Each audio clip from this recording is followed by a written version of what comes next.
know you mentioned to me earlier, you mentioned your childhood, Hmm. right? You mentioned your upbringing, and you come from a unique place where you have the perspective of both worlds, right? Coming up in a family that had to blend maybe search certain shades, as you mentioned, backgrounds, things of that nature.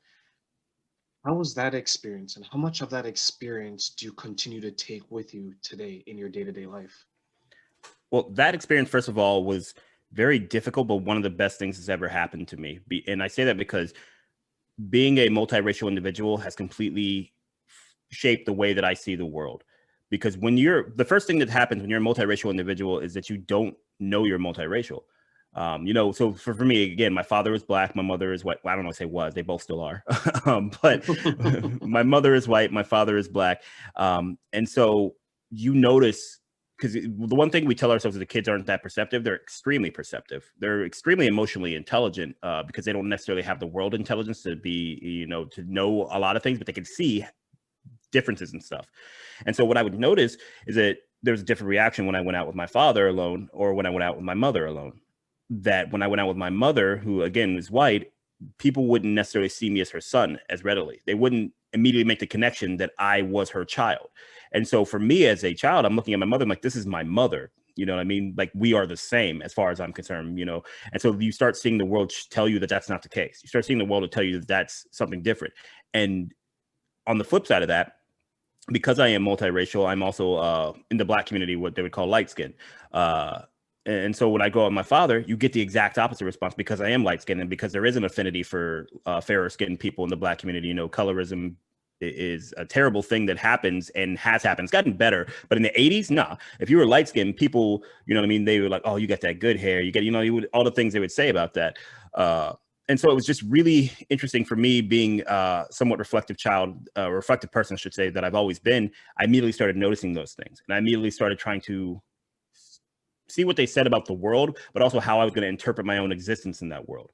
The first thing that I decided is I was never going to say that I wasn't mixed. You know what I mean? Like the way that I've always said is I'm mixed, but I'm not black and white. Not to the world. I'm black and I'm mixed. You know what I mean? Like to the most of the world, I'm black, and to the black community, I'm mixed. There's always that difference or whatever. Nobody's ever going to confuse me for white, nor am I particularly like accepted in white circles more so than I would be if I was full black. You know what I mean? Other than my Mhm. skin tone. So it made me consistently look at the world and first go, the world doesn't know what it's talking about. It just says things, and then we all act like this is the way it is, and then people just carry that forward like it's gospel. Well, that's not true. Secondary to that, it also just made me question the way that I saw everything because I knew that my own existence was in question. So that means that everything is in question. And so I just continued on that path and never took the world's uh, first answer for anything. And including when it comes to race, you know what I mean? Like just seeing how interacting my own mother and how interacting she interacted with people. Because one thing that's very different about me and my mother is much more confrontational than I tend to be. So when people would ask something rude or would stare at us or something like that or whatever, she would always like say something to him. You know what I mean? She would always mess with them. Like if they were staring at us, she would blow them kisses. And then like people, as I got older, people thought I was dating my own mother. You know what I mean? Because it was easier for them to say, "Oh, you're dating this dude who's 18 years younger than you," than it is for them to say, "Oh, that's your son. That's your son who just has a little bit more melanin than you do." You know what I mean? And that's not true. My mom white as hell.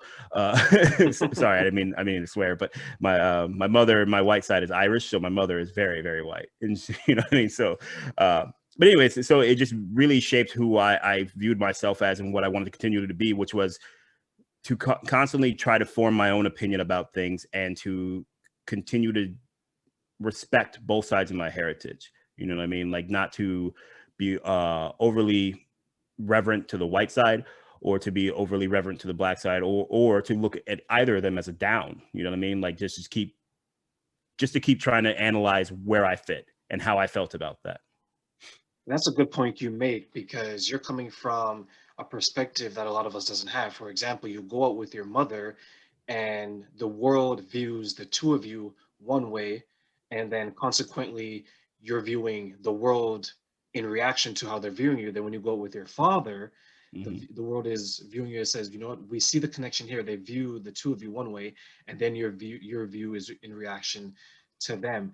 And it's good that you mentioned that, excuse me, it's good that you mentioned that your parents' interaction when you're around was supportive as well, right? Because I know you make the joke that your mother was more confrontational than you are, Yeah, and she yeah. kind of stood up, right? Because humans, when a situation is uncomfortable, will find our own way to cope with it. For example, they'll say that, oh, this can't be your mother, this is your girlfriend, Hmm. because in their mind they want to cope with it because maybe they're not, it's easier for them to accept you two are dating than it is for the two of you to actually be family.